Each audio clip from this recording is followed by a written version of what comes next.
Communication par conscience.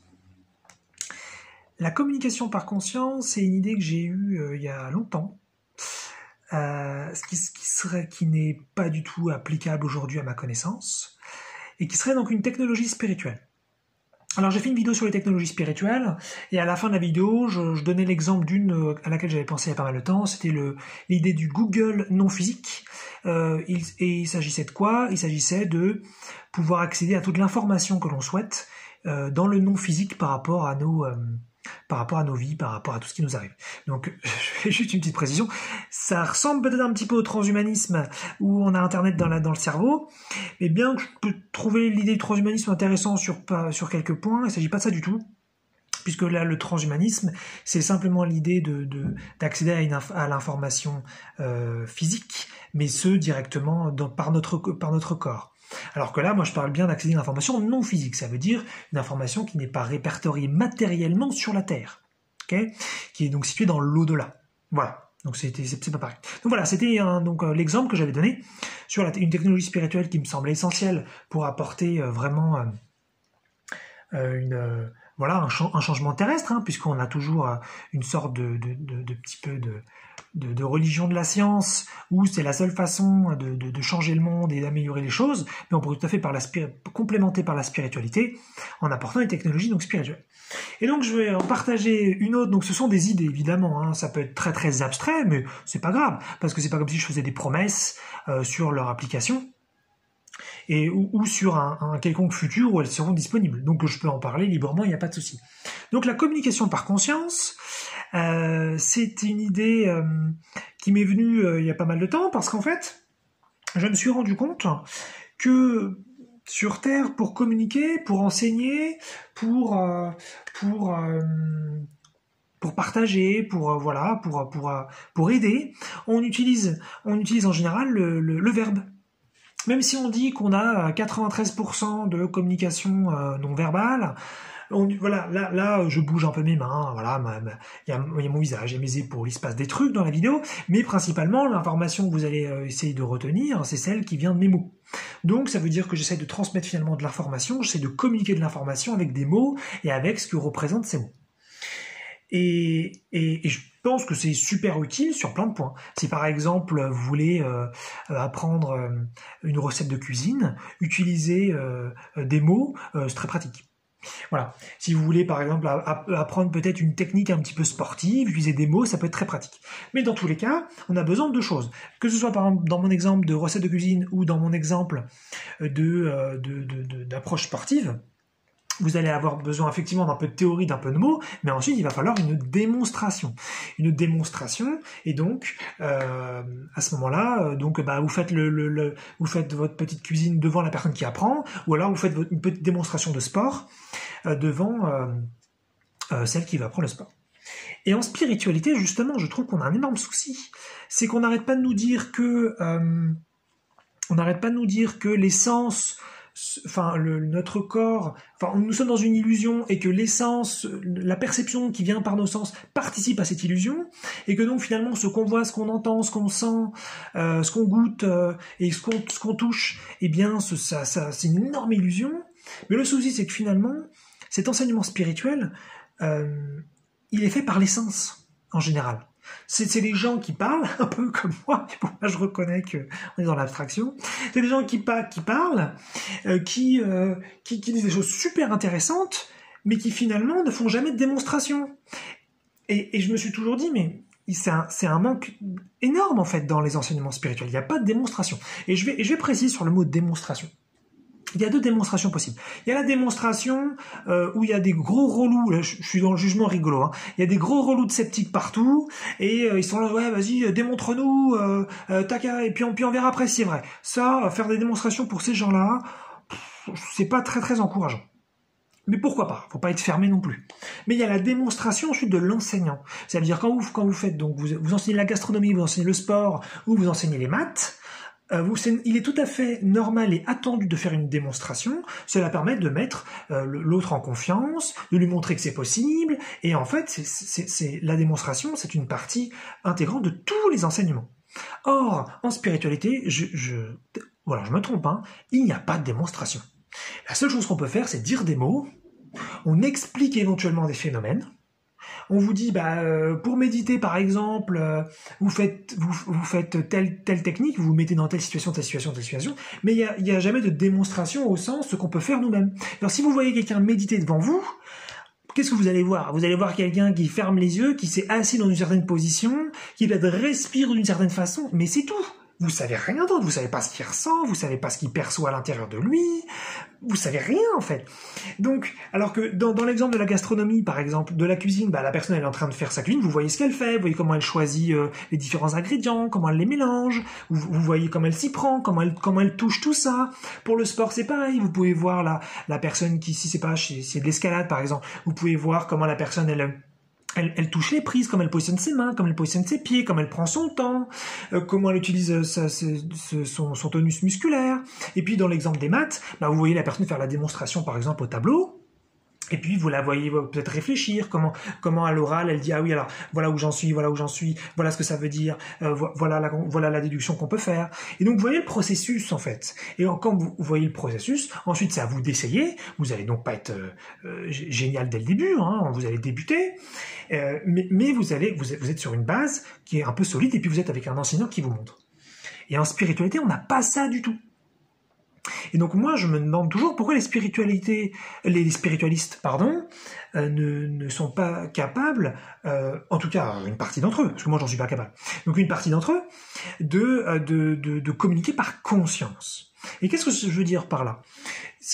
Quand on regarde ceux qui canalisent, les Jane Roberts, les Abraham Hicks, quand on regarde les Neil Donald Walsh, quand on regarde les Zingdad, il y en a plein, et ils canalisent des entités incroyables, et il y a de la conscience de dingue qui arrive, et ils ont de l'information d'une profondeur et d'une sagesse folle. Donc il y a un contact direct avec une autre entité, et ce contact se fait par de la conscience. Ça veut dire qu'il y a une autorisation interne à ce que de la conscience vous traverse, et que cette conscience vous donne de l'information. D'accord? Donc on n'est pas sur un viol, ou une possession, ou quelque chose vous traverse, malgré vous, comme ça, et puis vous donnez votre autorisation, et ce pour un temps donné. D'accord? C'est un petit peu comme si quelqu'un vous apprenait à faire vos lacets. Il va prendre vos chaussures et il va faire les lacets pour vous. Donc à ce moment-là, il entre un petit peu peut-être dans votre espace intime, puisqu'il utilise quelque chose qui est à vos pieds, il est tout près de vous, il vous colle, et vous lui donnez cette autorisation. Même si là, dans mon exemple, vous êtes un enfant, mais peu importe, on pourrait trouver un autre exemple où là vous êtes un adulte et quelqu'un le fait pour vous. Là, vous lui donnez l'autorisation pour un temps de participer à votre espace intime et de vous montrer comment ça fonctionne.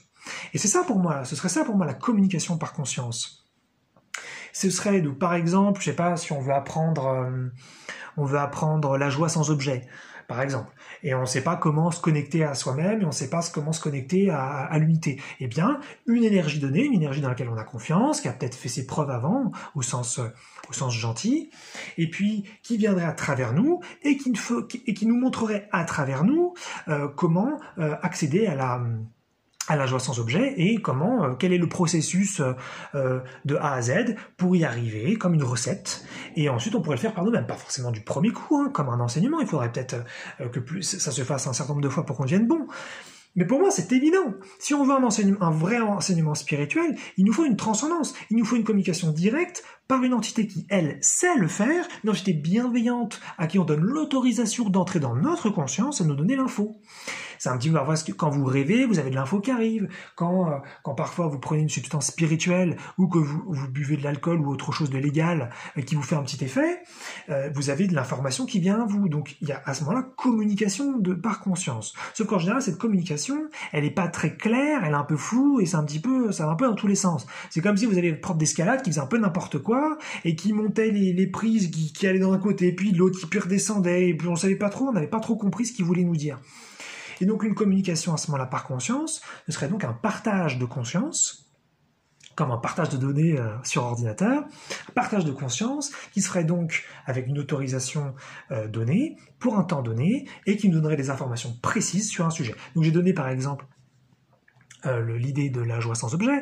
Bon, on pourrait imaginer qu'on pourrait à ce moment-là développer une capacité psychique, ou si on veut apprendre quelque chose, si on veut pas, par exemple, on souhaiterait nettoyer notre système énergétique, puisque on n'est pas tous fait pareil. On a tous, en général, les humains, ils ont en général au moins un chakra qui est un peu sale, mais ça dépend sur les 7 chakras principaux. Il y en a, ça peut être le premier, d'autres le deuxième, le troisième, etc. Ça dépend. Et ça pourrait être comment nettoyer un chakra. Et à ce moment-là, cette chose viendrait à l'intérieur de nous, comme quelqu'un qui nous apprendra à faire le ménage et qui, devant nous, passerait la serpillière pour qu'on apprenne à faire la serpillière et ensuite on essaye nous-mêmes grâce à la démonstration faite. Là, la personne viendrait à travers nous, enfin l'entité, nettoierait le chakra pour nous, nous montrerait comment faire et on pourrait apprendre à ce moment-là à le faire. Plutôt que de lire des bouquins qui vous expliquent comment nettoyer vos chakras alors que c'est hyper abstrait et on est sur un truc où on a besoin de conscience, c'est complètement fou. C'est comme si vous aviez votre prof d'escalade qui passait votre temps à vous donner des explications mais qui vous montrait jamais comment on monte le mur. Vous vous direz, mais c'est bon, ça arrête de me dire plein de trucs, je peux pas comprendre, il faut que tu me montres à un moment donné. C'est pareil, s'il y a une recette de cuisine très compliquée, à un moment donné, il va falloir montrer comment on fait, comment on coupe les ingrédients, comment on mélange avec quel mouvement de poignet le bol avec les différents fluides mélangés, etc., etc. Donc, on a vraiment un biais qui est étrange en spiritualité, c'est que on s'est mis d'accord que l'enseignement était verbal, par l'essence, alors que la spiritualité dit même que ce sont les sens qui amènent à l'illusion, donc on utilise l'illusion pour sortir l'illusion, à un moment donné, c'est bon quoi. Donc je trouve ça un peu bizarre. Donc c'est pas une vidéo coup de gueule du tout, il n'y a pas de souci. Mais c'est juste que voilà, c'est une deuxième idée de technologie spirituelle que j'ai depuis longtemps, c'est que la communication par conscience, c'est le meilleur moyen de transmettre quelque chose de façon précise. Et autre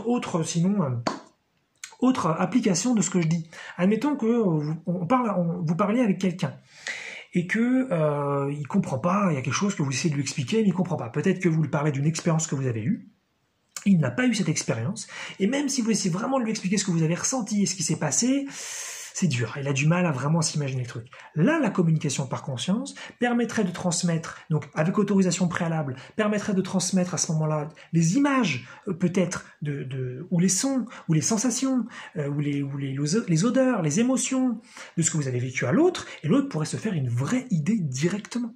Alors que on s'emmerde tellement en tant qu'humain parfois à raconter des trucs, à passer par le verbe, à passer par les sens, alors que on va arriver à 10% de compréhension chez l'autre par rapport à ce qu'on voulait transmettre, ou un truc qu'on a tous vécu, on a vécu une super belle émotion, un truc trop génial, et on essaie vraiment d'expliquer ce qui s'est produit, et l'autre, même si peut-être qu'il est très bienveillant et qu'il est très enthousiaste à notre égard, et il a vraiment envie de comprendre, il comprend pas.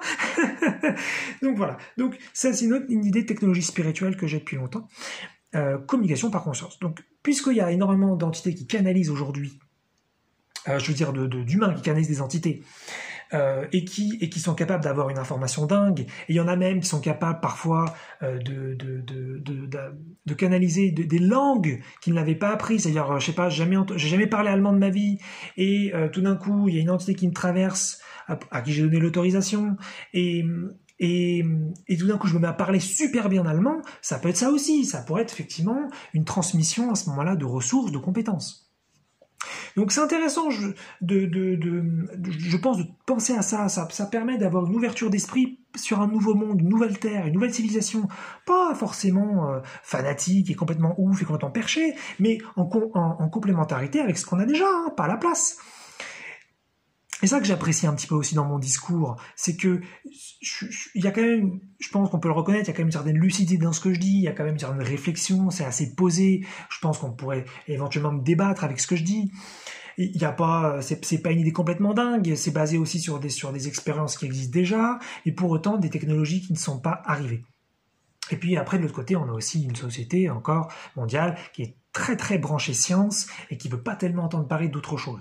Donc c'est dommage, on pourrait vraiment accéder, je pense, à des technologies, à des outils, des choses très très très très très utiles qui nous permettraient vraiment de soit régler des problèmes, soit supprimer des problèmes. Bon là, c'est peut-être un petit peu too much, mais bon, moi je suis très très liberté, c'est pour ça.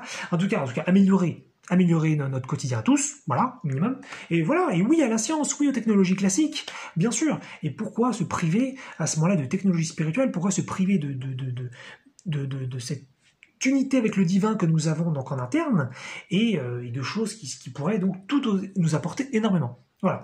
Donc le Google non physique, c'était la première technologie spirituelle dont j'avais parlé, la communication par conscience, quelque chose qui pourrait grandement nous aider pour un petit peu sortir aussi du verbe, quoi, communiquer par l'émotion directement, communiquer par l'imagination directement avec quelqu'un, et non pas de tout décrire constamment, ce qui en général est très pauvre par rapport à notre vraie expérience. Voilà, donc une idée très très grande. J'espère qu'il vous aura ouvert un peu l'esprit.